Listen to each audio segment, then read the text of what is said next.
Beyond the Canvas, the podcast where we peel back the layers of creativity and explore the vibrant minds behind the art. It's more than just a glimpse at their art. It's a deep dive into the heart of what makes them tick.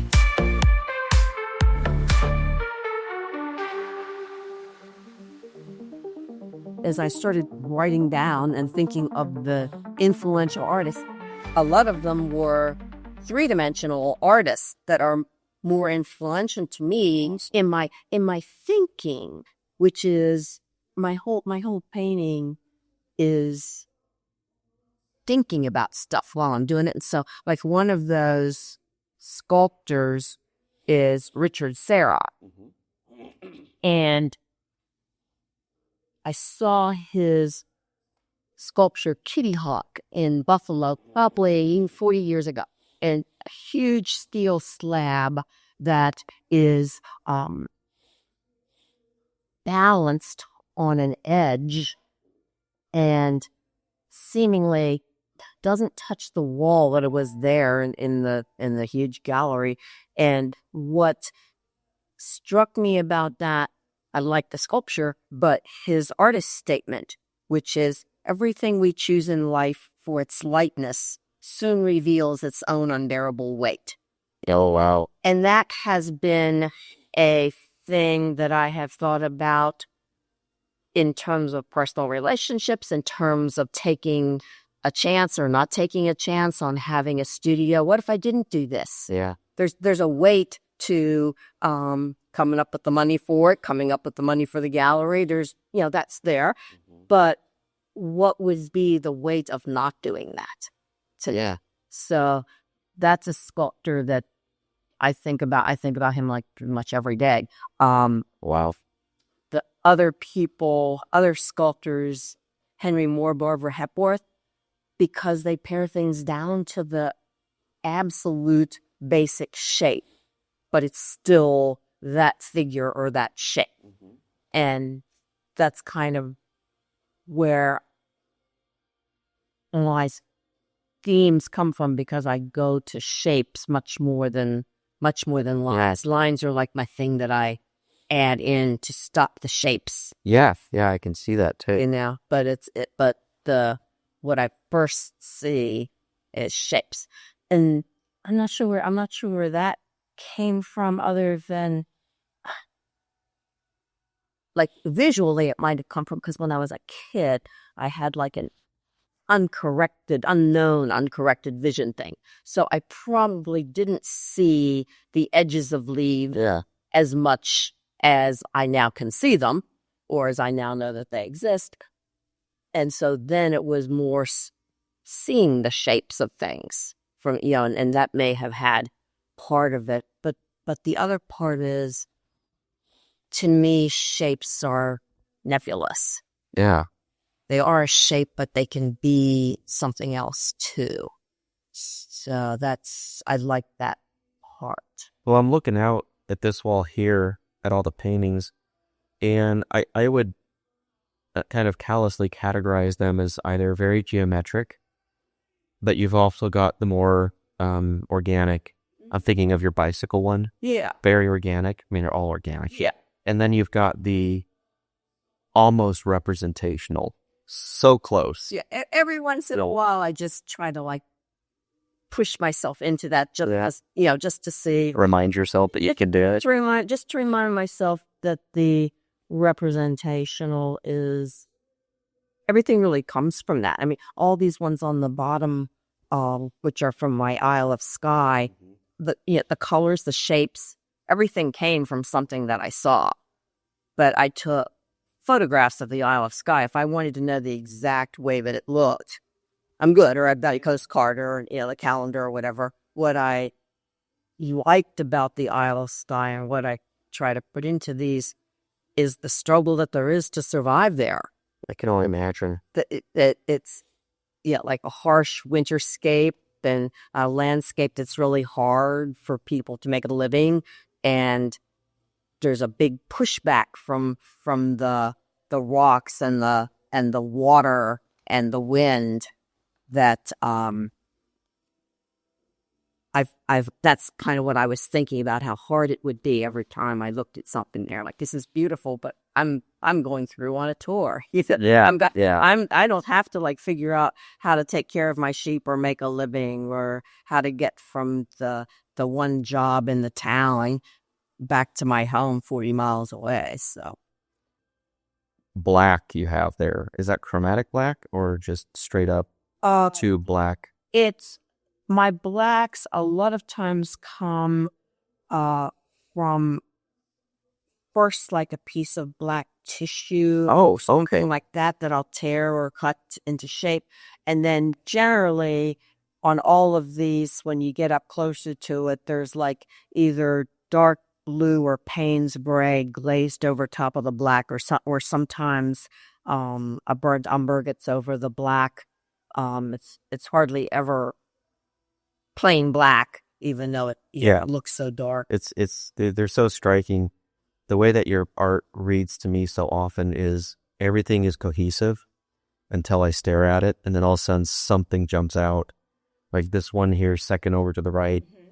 Everything's cohesive. It's, it's harmonious. Yeah. And then all of a sudden I see there's like this kind of seafoam green piece right there that just, it makes you look at it. It really demands your attention. When did you start doing abstract? I would say probably in my junior year of college. So if you want to know a year, 1970. So in year? The 1970, what you were born that year? I'm not going to say.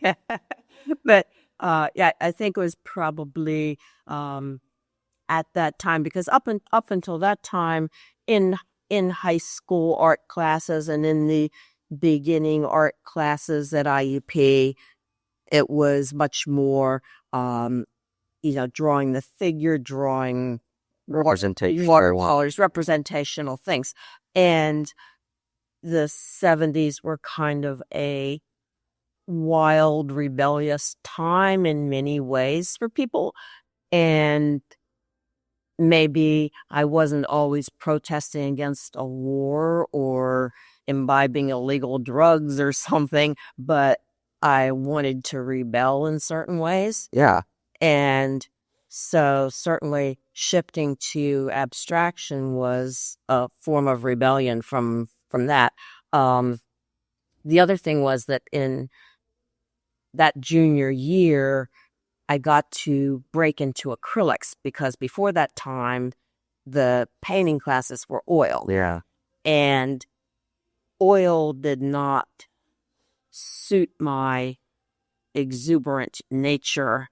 I wanted to move on, and could you hurry up and dry? And I couldn't, I couldn't do that. And so I remember the person who was teaching the oil painting class looked at me and looked at a couple of my paintings on the easel and goes, "Next year, when you get to acrylics, that's when you're going to do well." I'm like, "Oh, thanks." Yeah. It's a strange compliment, but yeah. I'll take that as a compliment and hang on till next year. And so just being able to thin the paint out and put it over real fast and be more free and quick with it. Wow, these are acrylic? Yeah, everything here. Oh my goodness. It's acrylic with occasionally there's tissue. Sometimes I could have used dryer sheet and tear it to shred it up to make like a texture. Like you do, yeah. Yeah. There's a couple of them have pieces of other paintings or pieces of a paper palette cut up and put, then fastened down and then added to it. So it's not just straight paint and paint and brushes. It's a lot of other things maybe thrown in. And I had said in when we did the interview on What the Fox Knows, two things that I wanted to try, and one of them is, and I keep thinking about it, is water-based oils. Yeah, because I'd like to see just from experimental standpoints. I just basically have to get enough of those and enough time to try that out. And the other thing is to maybe incorporate some fabric things into the acrylic paintings. Just that's another direction that I might go more, probably more quickly than the water-based oils, actually. It is amazing because they read like oil paints. They really do. I mean, you clearly know your craft and your medium exceptionally well. Thank you. How did you get into art? I mean, as a little kid, I liked to draw. I have all the requisite drawings of the kid that was growing up from in the 1960s and watching Roy Rogers. I had my early cowgirl period where I drew horses with stick legs and big saddles and a happy grin, and I loved doing that. Because I liked to do it, I kept doing it, and family members then started to encourage that in the form of gifts. Right. My mother got me, an easel and oil paints for Christmas. She didn't realize that I was going to not really like oils that much and also have kind of a turpentine allergy. So it was hard to, clean brushes up and stuff like that. But yeah, she bought me those kinds of things. I had a great uncle, not really a biological uncle, but an uncle who was a farmer out in Westmoreland County, but he also painted china and did oil paintings himself. And he gave me several paintings. He gave me a box to keep paints in that I still have. That's cool. Yeah, that kind of things, because they knew I liked it. And so that was it. And then it got to be time to decide where to go to college. And my mother had gone to Indiana when it was a state teachers college, but then moved to Maryland during World War II. And so as we started talking about colleges, first of all, I equated college with Indiana. I really didn't want to go anywhere else. So it's Indiana. I'd seen it on summer vacations, and that's where I wanted to go. Indiana had a good art department. Yeah. And so that was a selling point. And it was primarily a teaching-oriented school. Art education. So, yeah, it was art education. So that was always if something happens, you can always fall back on your teaching degree. If marriage or life doesn't work out, that was how they thought then. And the other thing was that it was big enough that, because I also like to create with words, I thought, well, if I don't, if art doesn't turn out to be it, I'll become an English major. I'll be able to, it won't be like going to art school, at the Art Institute in Baltimore or something, where the only thing I'll be able to do is art. If that turns out that I'm not that good at it, or I don't want to do it, or whatever. So that was how I got into it. And then once I got here, at that time, I don't know that I could have gotten, especially not for the money, a better liberal arts education than I did from the art department and the art professors that I had there. They were talented artists, but they were also gifted teachers. And they got me thinking about how art applied to my life. And that was that. So I didn't teach very long, actually, because of just between the career, the travel involved with the career, the marriage, the taking care of the husband, all those things. I still liked it, and I still would occasionally paint, but I never thought of myself as an artist, and I wouldn't have described myself as a painter. Now, someone asked me, what are you? It's wonderful not to have any job at all and said, I'm a painter and a poet. That's great. That's what I describe myself as now. Was that hard to start calling yourself an artist initially? I'm not even sure. I didn't start calling myself an artist until just a couple of years ago. It's not crazy. Even though I had some success, off and on, I would do a painting. I'd say, well, I entered this show. So I was in some Samish shows 15 or 20 years ago, and I had some success in being that. But to me, to call yourself an artist, I think making art has to be as essential to your daily life as breathing. Yeah. And it wasn't always that way to me. So I would have felt like a charlatan calling myself an artist when I wasn't needing to breathe it every day. Now, I was ticked because on Sunday I came up here to work and my key fob wouldn't unlock the door. And I was just like, I would because every fiber in my body was ready to come and work. I had things in my head I wanted to do. And so that's part, I think, of where I can now call myself an artist, but I didn't always, because it's an essential thing. And the same thing, I have written poems ever since I was in high school, some pretty terrible poems, but I've done enough poetry writing now that I feel like I can call myself a poet. This is a poem. It's one of my favorite poems that I've written. It's short. Do you want me to just put it in? Please do. Okay. This was a poem that I wrote right after my husband died, which was during still during the COVID times. And so one of my friends, a college roommate whose work is actually going to be part of the Near and Far exhibit. That's cool. And she was say it's going to be my far. Awesome.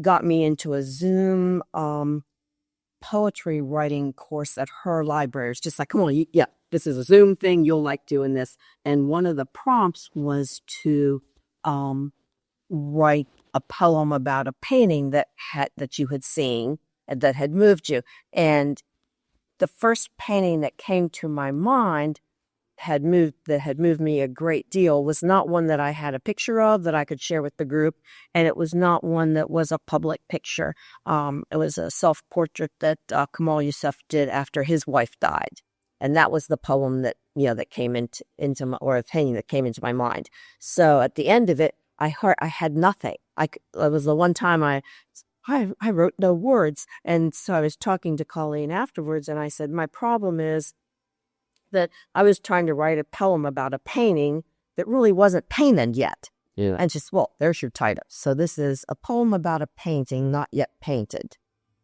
I am a poet. I am a painter. My knowledge of the world and all that forms my intuition as to the meaning or even the texture of the world has been scraped away, and I am alone. My palette was limited before to colors that I knew would lay down on the canvas together and make sense, like words aligned on the page, each chosen for its precise effect. Lines carefully drawn, or confident swipes of the palette knife, the nuance of whispery thin glazes, or the bravado of impasto, the peaks and valleys of words and life rearranged. Each is but a part of a self-portrait. It is too soon to paint, I think. Still, a stretched linen canvas is propped expectantly on the easel before me. With a wide brush, I lay in a wash of burnt umber. My next painting will be a poem not yet written. That is devastating in a good way. Yes. So, wow. So it was very much, part of, I didn't know exactly. So this was like in March of 2021. My husband died in January of 2021. So this is like very much a knowing I was going to make it through somehow, but not really knowing how I was going to, to do it. And I think about that. I think like my paintings are probably half self-portraits and half poems. And then if you look at any, you get more. That's a beautiful sentiment. You've mentioned Ned to me a few times. Can you talk about him and his influence?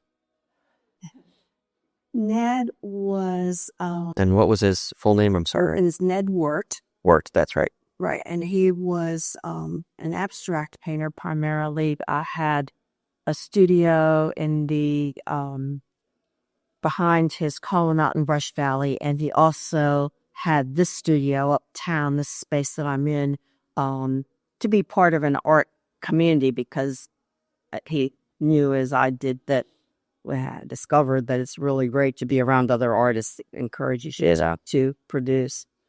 But so Ned came to IUP in beginning of, I guess it's in 1970, the beginning of 1970. He was a young guy and cute, I thought. And he was also, as young guys are wont to do, trying out things like skiing. So in like semester break of that first year of his teaching, he broke his leg skiing. And so he needed some help, like in getting his house, his apartment, which was actually up on Vinegar Hill there, clean. And so he found college students and needed jobs to come in. So I was cleaning his bathrooms and his kitchen.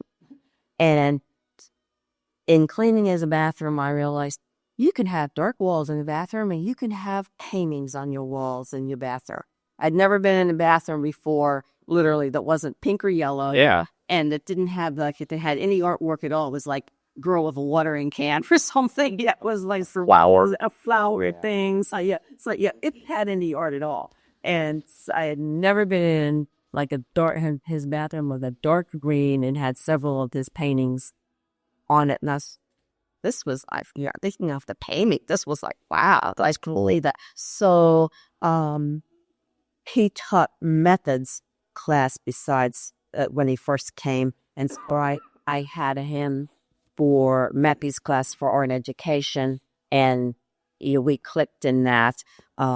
He helped me get one of my student teaching experiences that I really wanted, which was with Chuck Battellini at the university school.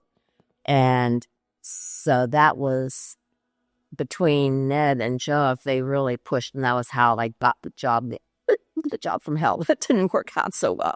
But then just over the years, I would see him at different functions and that sort of thing.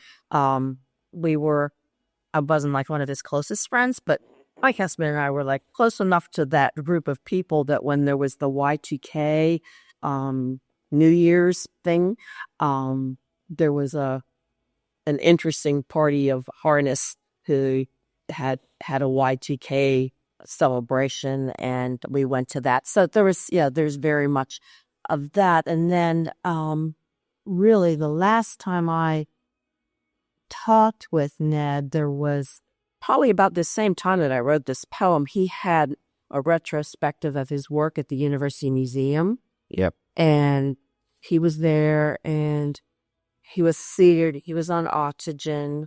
And for me, it was because of the fact that my husband had died during COVID, there was no like funeral service or viewing or anything like that. Yeah. And so the first time I had really been out anywhere, was to the reception for Ned's show at the University Museum. And it was very weird because a lot of people kept coming up to me almost like they were at a viewing or something. Yeah. And the same thing when I got up to see Ned, that was his first, thought. And I remember like looking at his eyes, and his eyes had just gotten so pale. Mm. And so that was really the last time that I saw him. But it was, we knew like a lot of gone by in the 50 years that I had known him. And so then after he passed away, there was like a wake or whatever at Rustic Lodge, and then Chuck Olson said, to most of you who are around town or whatever, I'm gonna have like a little after party up at my studio tonight if you want to come up. And I thought, if anybody ever deserved an after party, it was Ned, because he really had a lot of joy of life. And so I went up there, and I started talking to Vaughn Clay and say, I really want to paint again. I need a place to paint. And that's when I got out this studio. So now this armchair I was sitting in was Ned's. It was in the studio, and when I'm looking at the studio, I said to with Ben Farley. Well, I guess I could make an offer to his estate about the chair. It's here, if I show them the chair. And Ben goes, "Oh, I was supposed to throw that out. So you can have it." I'm like, okay, so when I sit here, it's kind of like a little, I'd hope. I think he'd be happy I was here. I think so too. You've done wonderful things in here. I think he'd be happy. So, any piece that was really hard for you, but that ultimately you're very pleased with? One of them, and I don't have it here to see because it was scaring me to do something like on a commission. But there was my friend Nin, who's no longer living, came to the first open studio that there was here. And I'd only been here maybe painting 6 months or something like that. And there was a painting of mine that she actually liked, and she said, "I'll take that one." I said, "I'm really sorry, but actually a mutual friend, someone we both know, already bought that, and I'm just supposed to go take it and get it framed." She's like, and so then she said, "Well, maybe what I'd really like more is something like that." That painting was no longer available. It was called Ancestral Window, and so it had kind of a window concept, and then looking out into the stars and that sort of thing. And maybe what I really like is to have something in your style, but looking out the window of my home. And so I went up to Lakes Woods to this Alma Forest Ridge Road, sat there and looked out her window, and she wanted something big, so it was 36 by 40 or something. So it's big. It's big, and I'm and trying to be in the style. So I didn't want to be even semi-abstract, but I wanted it to have all the elements that I could see, the rocks and the trees and the sky and the gray and framework. And so when I was done with it, I was really pleased with it, but now I had to take it to her. And is she going to be pleased with it? Because generally I don't paint that way. I paint. If somebody likes it, fine. If they don't like it, fine. This was I'm taking one thing to her, and she'll either like it or I'm going to be able to see that she doesn't, and I'll just have to take it back. Yes. So that meant a lot to me that I could do that for her. It turned out that she could not live in that house for much longer due to her own health issues. And so it was something that she took out east with her. And so I feel very proud of that it was something I could do for her as a memory of a home too. That is really neat. And yeah, I'm with you. I don't care what the commission is. They're nerve-wracking to me. Yeah. I don't want to paint somebody's dog. I mean, I could. I could, if somebody give me a photograph of your dog, and, maybe I'd need a couple starts. I couldn't come up with your dog, but it's not going to be, I don't want to do it. I just don't want to do it because it may not capture your dog the way you pictured your dog being. Yes. So what sort of advice would you give anyone who wants to be an artist, whether it's make a living as an art or just not make a living, but just being an artist? Yeah. We'll see if I get back to mine. Your question that you had asked was, what advice would you give to a young artist exploring abstract art today? Oh, that's true. That was good catch. That's kind of the same. Yeah, it's the same in a way. And what I would say is that abstraction is born from what's real, either visually real or emotionally real.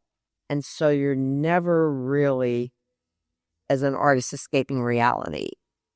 And so what I would say to any artist doing abstract art or any kind actually, observe the real and walk around the real and look at it from all sides. Squint at the real, look for the underlying shapes of the real, and that work will, of necessity, then invite contemplation. It will be real in different ways to different viewers, but it will have turned out to be successful. I think one time at an opening studio event here, a young couple, IUP students, came into the studio, and about the education that I got at IUP and how I felt that the best thing it had done for me was to provide me with perspective, not so much perspective like, okay, I know how to draw a road so it looks like it's disappearing into the horizon and distance is there, but perspective to look at things differently.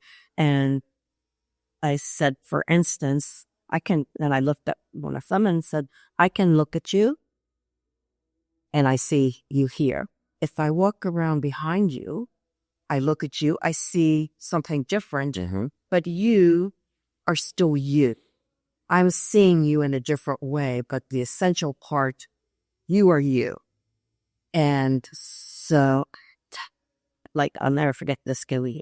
Then they just said, I wish you could talk to my parents.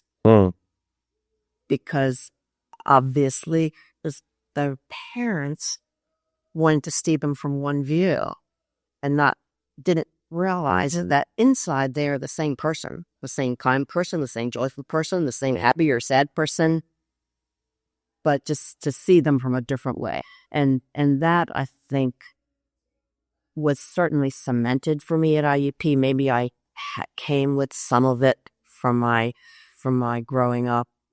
I had empathetic parents and certainly read a lot, thought a lot, but I'm not sure that some other department, if I wanted math or something at IUP, become a math tutor, it would not have been the same as what that art department did for me. Yeah, that's wonderful. And it is still a good art department. What do you want folks to get out of your art? Super broad question.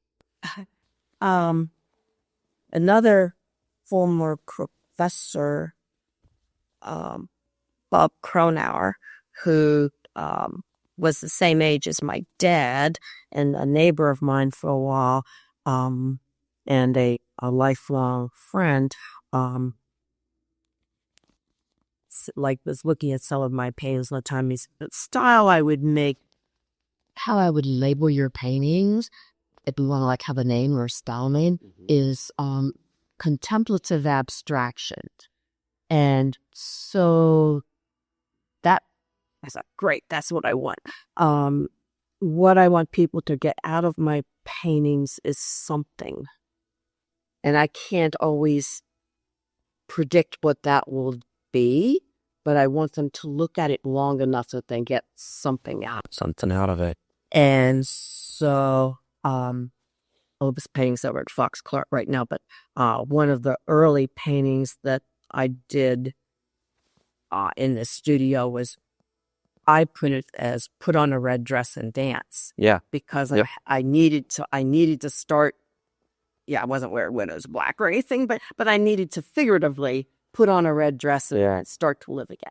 And a lot of people do not see that name, and that's okay. They see they think it's like, oh, it looks like a red cross. I'm like, kind of like almost quasi-religious or something. And I don't get that at all. But hey, you looked at it for a long time, and that's what you thought of. That's what I want you to feel. The workshop on Sunday that was like a 2-hour experience of looking at art. Oh, yeah, with Shawnee's. Yeah, with Johnny. It was so exceeded my expectations. So it's good. Yeah, I was just blown up. There were only 2 people there, Davey and me, who would be label artists. That makes it even better. Yeah, but the age was like people from my age to a young couple. It was just amazing to have people take time to look at paintings and then write something down about them, then write something more lengthy about it, then write what they got out of the body of the work from looking at it, and then talk about it. It was just a lesson in contemplation, and I think that's so important. There's so much, and I'm very guilty of this because I spend a lot of time going to museums and galleries and that sort of thing. There's only so much time, and so you tend to like rush through. Yeah, you can. Yeah. You know, and that, I think that's what I want people to get out of my art, but I want them to get it out of all art. Yeah. To look and contemplate and see what it makes you feel. Not so much what it makes you see, but what it makes you feel. So this is interesting. I've always appreciated abstract art, especially Kandinsky. Like, I like what he does and how he does it. Yeah. But it's never been something that's resonated with me. And I'm a gusher until I saw your work. And I still remember, and it was the Put on a Red Dress and Dance. Oh, really? Yeah. Yeah, because I remember looking at it and trying to understand the mixed emotions I had. And because the mixed emotions I had was one of joy and melancholy. And that painting came from that place. Yeah, and I didn't realize that until you said that. I'm like, oh my gosh! But that was the first, and now I can't get enough of what you do. It's just, it's. You said it's an experience, and it really does reach out and grab you, and kind of demand your attention, like that one there. So, it's really great. I do. At least since we were like not fans of Warpalt. I am sort of a fan of Kandinsky, and one of my little like things I always try as an experiment when the painting is not going well is because I attributed to him is the time where he had been away from his studio for a few days and he came back in and he was blown away by a painting that was in his studio and then realized it was one of his own paintings that happened to be turned upside down. And so by seeing it in a different way, yeah, he was like, wow. And most of the time, my paintings don't work very well upside down because I started right side up. But some of his I could see where that would have been. But I do try to look at my paintings. One of the other painterly influenced person, whose name I always forget, but I think of her quite often. Her name is Elizabeth Mallory, and she's not a particularly famous painter, I guess. I don't know. But she paints what are described as poetic landscapes. And one time, somewhere along the way, I read where she said something to the effect of being self-critical means having a certain level of detachment from your work. And as I've thought about that over time, it kind of came to me several places to me. And one is that I recognize that in trying to improve a painting, I may ruin it. Yeah. And I accept that risk. It's every time it's scary, but yeah. I accept that risk. And if I do, I find it very freeing to remove that failure from my space. Or, as I do in these little guys, rearrange the failure into something else. Because I don't need to keep the failures around. I remember them well enough. I don't need to learn anything from my failures. And so that's, I think that accepting the risk that you're going to fail, everything is not going to be wonderful and everything is not going to be, a masterpiece, and everything is not even going to be worth keeping.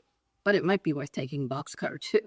Which you've done before, yeah. It's really good. My life rearranged pieces are all pretty much the same thing. It's like, well, if your life needs improvement somewhere, you don't throw out your entire life. You keep the parts that are working, and then you say, oh, it's time for a new job, or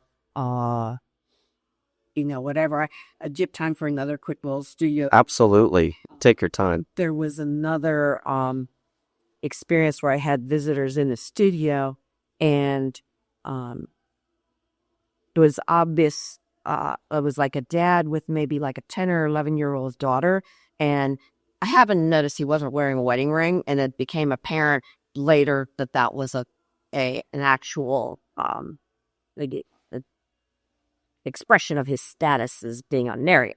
And so the daughter was looking at some of the life rearranged little paintings and asking about them, and I explained how they were parts of paintings where some parts of it had worked out and some parts I was not satisfied with, so I cut out the parts I liked and I rearranged them into a new painting and forgot about the things that didn't work and didn't let them hold me back.